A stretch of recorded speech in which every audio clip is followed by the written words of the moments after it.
أعوذ بالله من الشيطان الرجيم بسم الله الرحمن الرحيم وإذ قلنا للملائكة اسجدوا لآدم اور جب ہم نے کہا فرشتوں کے لیے اسجدوا لآدم سجدہ کرو آدم کے لیے فسجدوا سجدہ کیا سب نے الا ابلیس سوائے ابلیس سے تھے ابا واستکبر انکار کیا اور تکبر کیا وکان من الکافرین اور ہو گیا کافروں میں سے۔ کل کے درس میں آدم علیہ السلام کی تخلیق کا ذکر، پھر آدم علیہ السلام کی فرشتوں پر فضیلت اور عظمت کا ذکر اللہ تعالیٰ نے کیا کہ آدم علیہ السلام میں جو کمالات اللہ تعالیٰ نے رکھے ہیں وہ فرشتوں میں نہیں ہیں۔ ان کمالات اور ان حکم میں سے ایک حکمت اور کمال یہ بھی تھا کہ اللہ نے علم والا کمال آدم کی خلقت اور جبلت میں رکھا تھا۔ اسی کمال کے پیش نظر اللہ تعالیٰ نے ان کو فرشتوں پر فضیلت اور عظمت عطا فرمائی۔ آج کے درس میں فرشتوں کو حکم سجدہ ہے، سجدے کا حکم ہے۔ پھر آدم و حوا کو حکم جنت ہے، دخول جنت کا حکم ہے۔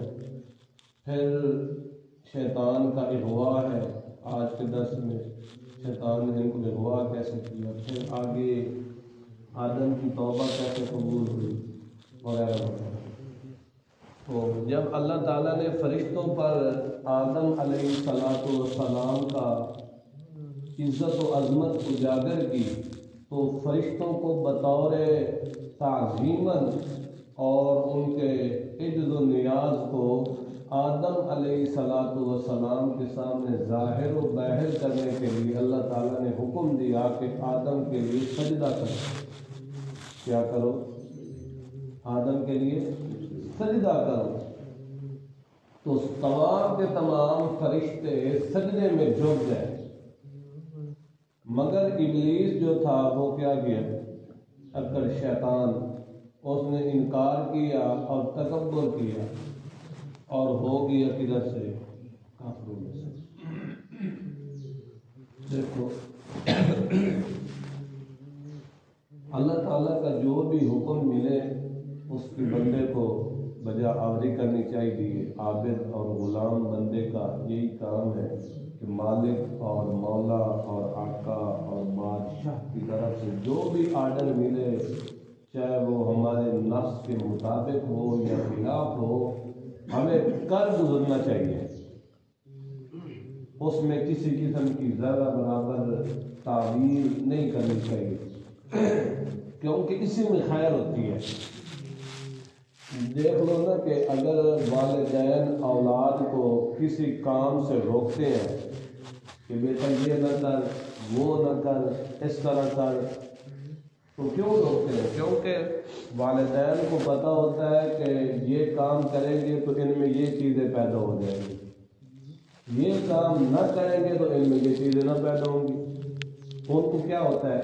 پتہ ہوتا ہے نا، ان کا ایک تجربہ ہوتا ہے۔ آخر 20 سال 25 سال 30 سال 40 سال 50 سال 60 سال ان کا ایک تجربہ ہوتا ہے عمر کا، اور ان کو پتہ ہوتا ہے ان کے نفع نقصان کا، ان کو پتہ چل جاتا ہے۔ بچہ ہوتا ہے اس کو پتہ نہیں ہوتا، تو والدین کی حکم فرما برداری کرے گا بچہ تو پھر کیا ہوگا؟ کامیابی ہوگا نا۔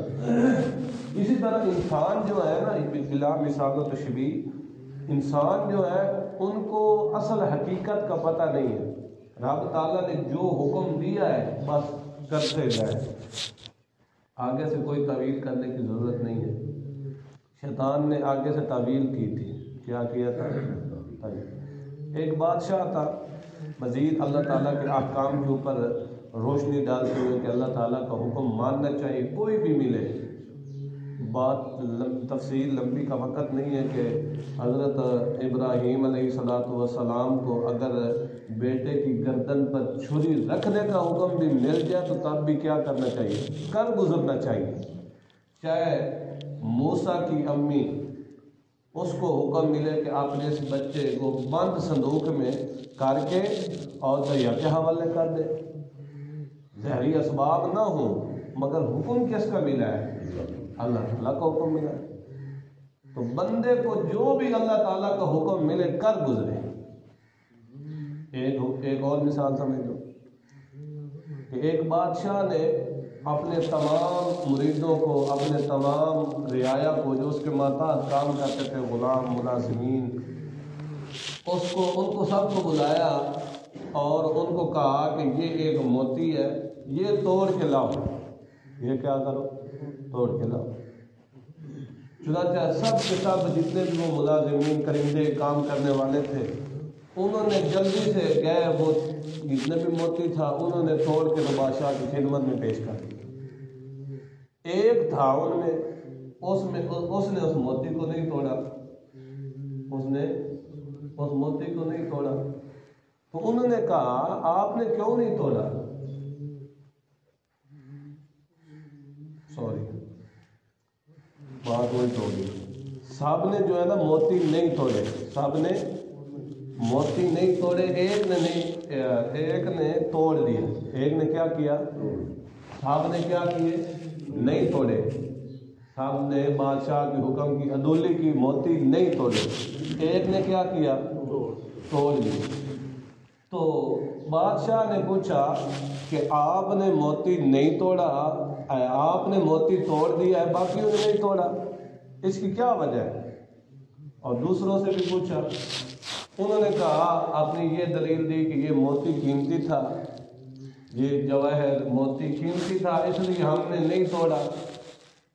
تو اس سے بھی پوچھا جس نے توڑ دیا تھا قیمتی موتی، آپ نے کیوں توڑا؟ اس نے کہا کہ میں نے اس لیے اس موتی کو توڑ دیا ہے کیونکہ حکم بادشاہ کا تھا، میں نے موتی کی طرف نہیں دیکھا، میں نے بادشاہ کے حکم کی طرف دیکھا۔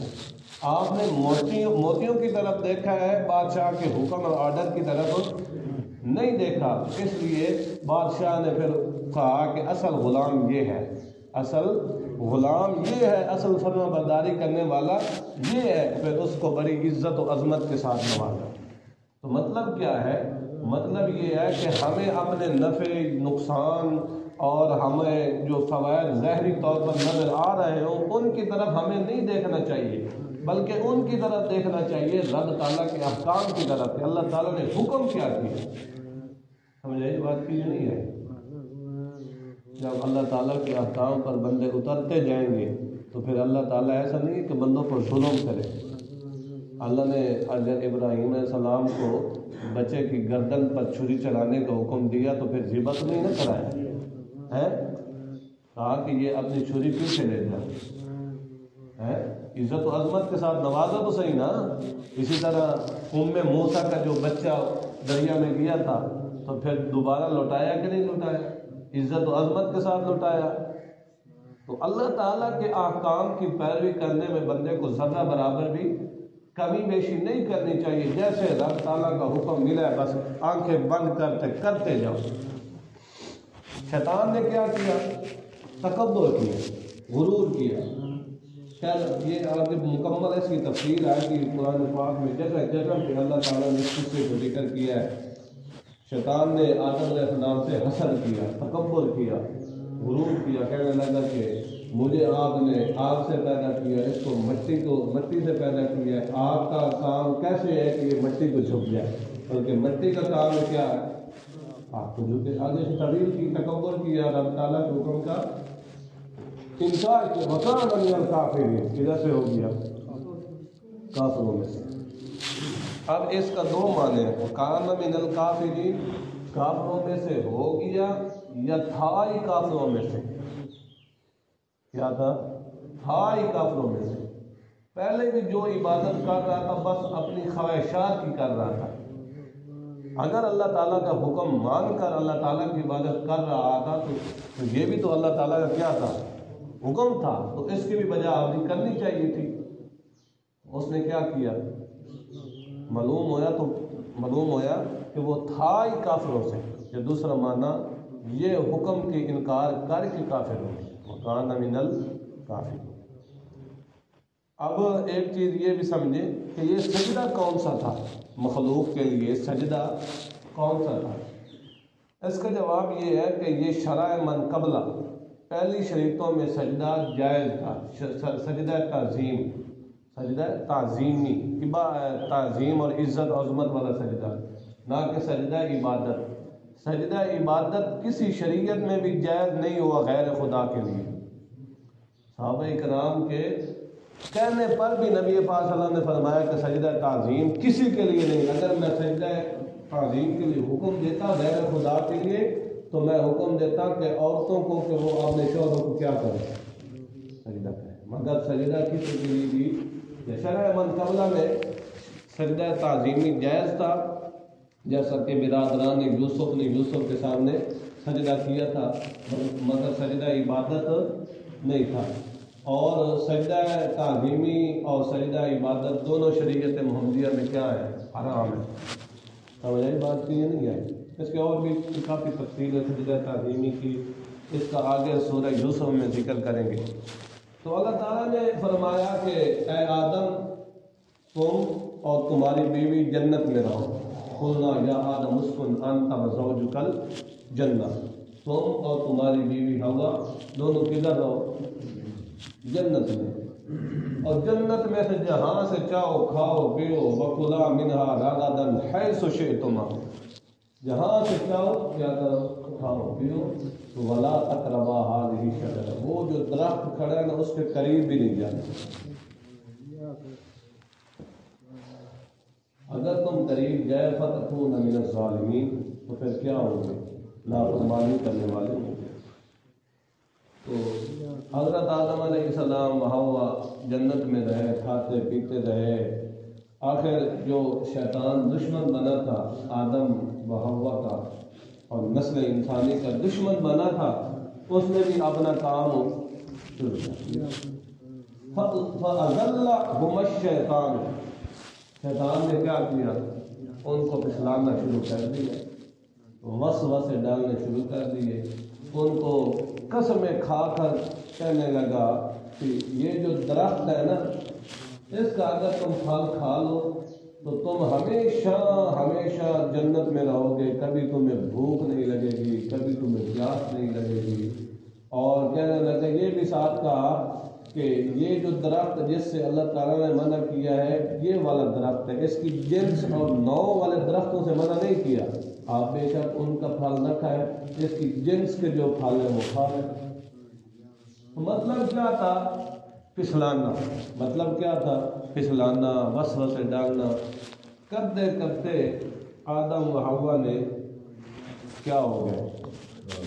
اس کا مکمل قصہ آگے سورہ اعراف میں بھی آئے گا۔ ان درختوں کا پھل کیا کھایا تو پھر اللہ تعالیٰ کی طرف سے کیا ہوا؟ اللہ تعالیٰ نے حکم دیا آپ جنت سے اترو۔ مطلب کیا ہے کہ اس سے سبق کیا ملا؟ سبق یہ ملا کہ جہاں پر بندہ انعامات اور نعمتوں میں ہو تو بندے کو اللہ تعالیٰ کا شکر کرنا چاہیے۔ اگر تھوڑی سی حکم عدولی ہوئے، ناشکری ہوئے تو پھر انعامات کیا ہوتے ہیں؟ چھن جاتے ہیں، پھر انعامات ختم ہو جاتے ہیں۔ اس لیے اللہ تعالیٰ نے دوسرے مقام پر فرمایا لئن شکرتم لأزیدنکم، اگر تم شکر کرو تو اللہ تعالیٰ اور زیادہ دے گا۔ اگر تم کفر کرو گے وَلَئِن کَفَرْتُمْ، اگر تم نے کفر کیا تو میرا عذاب بھی بڑا کیا ہے؟ سخت ہے۔ اس لیے بندے کو ہر حال میں شکر گزار رہنا چاہیے، نہ شکری نہیں کرنی چاہیے۔ تو اللہ تعالیٰ نے فرمایا جاؤ اترو، اہبطوا بعضکم لبعض عدو ولکم فی الارض مستقر ومتاع الی حین، اترو زمین میں، اب تمہارے لیے زمین میں ٹھکانہ ہے اور ایک وقت تک سامان اور نفع ہے۔ تو یہ حضرت آدم و حوا کدھر اترے؟ زمین پر۔ تو پھر حضرت آدم علیہ السلام و حوا یہ دونوں کہتے ہیں کہ ایک کا منہ مشرق کی طرف، دوسرے کا منہ مغرب کی طرف، اور دونوں پھر اللہ تعالیٰ سے دعا مانگتے رہے، اور عرفات کے میدان میں، عرفات کے میدان میں جو ادھر ہے وہاں پر ان کی توبہ قبول ہوئی، وہاں پر کیا ہوئی؟ ان کی توبہ قبول ہوئی، فتلقى آدم من ربه کلمات فتاب علیہ۔ آدم علیہ السلام اللہ کے دربار میں روئے اور اللہ تعالیٰ سے مانگا تو اللہ نے چند کلمات عطا کر دیے، ان کی طرف الہام کر دیے۔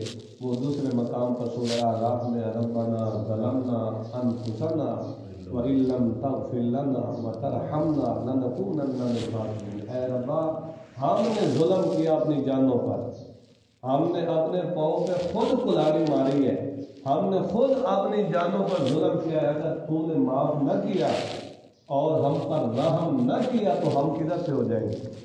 خسارے۔ تو فتح علیہ، اللہ تعالیٰ ان کے اوپر متوجہ ہوئے، ان کی توبہ قبول فرمائی۔ انہ هو التواب الرحیم، کیونکہ توبہ قبول کرنے والی ذات کس کی ہے؟ صرف توبہ قبول نہیں کرتی، الرحیم، اور رحم بھی کرتی ہے، انعام بھی کرتی ہے۔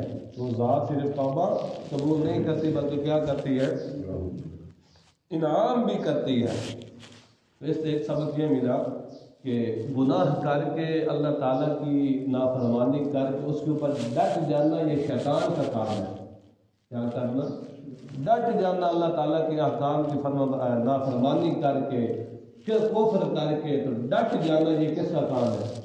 شیطان کا کام ہے۔ آدم و ابن آدم، آدم اور آدم کی اولاد کا یہ کام ہے کہ جب غلطی ہو جائے تو اللہ تعالیٰ کے دربار میں معافی مانگنا، اور اس کے دربار پر جو بھی آئے اللہ تعالیٰ اس کو معاف کر دے۔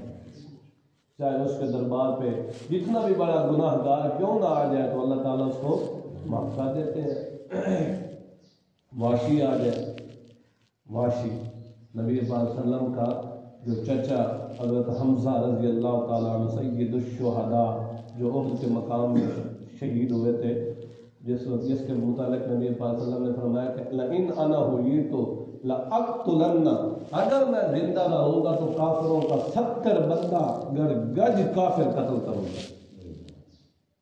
آخر نبی پاک صلی اللہ علیہ وسلم کا اتنا دل تو اس نے دکھایا تھا نا، آخر چچا تھا، تو اللہ تعالیٰ نے فرمایا کہ میرے پیارے حبیب یہ قانون نہیں، ایک کے بدلے ایک ہے، یہ لمبا واقعہ ہے۔ آخر پھر وہ بھی اللہ تعالیٰ کے دربار پر معافی مانگتا ہے تو اللہ تعالیٰ اس کو بھی کیا کر دیتے ہیں؟ معاف کر دیتے ہیں۔ تو معاف کرنا، بندوں کے ساتھ جو زیادتی ہو جائے ان سے معافی مانگنا، اور دوسروں کو معاف کر دینا، اپنے ماتحتوں کو معاف کر دینا، یہ بھی کیا ہے؟ بندے کے اندر رکھنی چاہیے، یہ چیز ہونی چاہیے۔ یہ نہیں ہے کہ بندے کو معاف نہیں کرنا چاہیے۔ دوسرے مقام پر اس کی بڑی تفصیل آئی، غصے کو پی جانا، معاف کر دینا، تو یہ چیزیں بھی اپنے اندر رکھنی چاہیے، اور جب گناہ ہو جائے تو اللہ تعالیٰ سے معافی بھی مانگنی چاہیے۔ حضرت نبی پاک صلی اللہ علیہ وسلم نے فرمایا کہ جب بندہ معافی مانگتا ہے نا گناہوں سے، تو بندہ ایسے ہو جاتا ہے جیسے آج ماں کے پیٹ سے بہر آئے۔ ماں کے پیٹ سے بہر آتا ہے تو کوئی گناہ نہیں ہوتا نا، اسی طرح جب معافی مانگتا ہے تو اس کے اوپر کوئی وجود کے اوپر کوئی گناہ رہتا ہی نہیں۔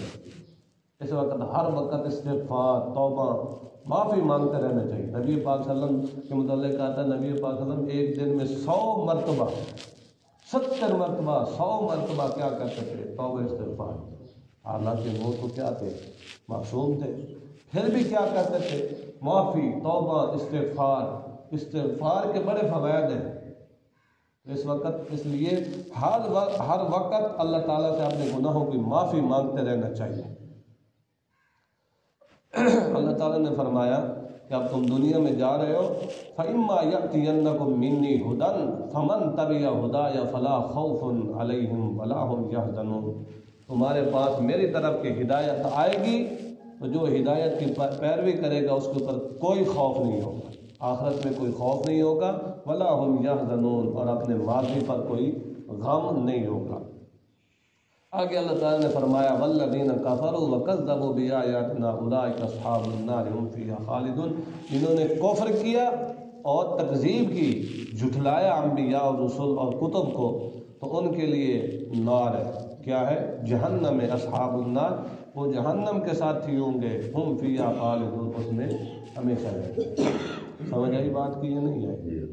ایک چیز رہ گئی، وہ چلو جو ہے نا کل ذکر کر دوں گا، عصمت انبیاء کا مسئلہ، کہ انبیاء تو معصوم ہوتے ہیں پھر انبیاء حضرت آدم علیہ السلام سے غلطی کیسے ہوئی، اس کی تھوڑی سی وضاحت کر دوں گا، ٹائم زیادہ ہو گیا. اللہ تعالیٰ میں کرنے کی توفیق عطا فرمائے. وآخر دعوانا الحمد للہ.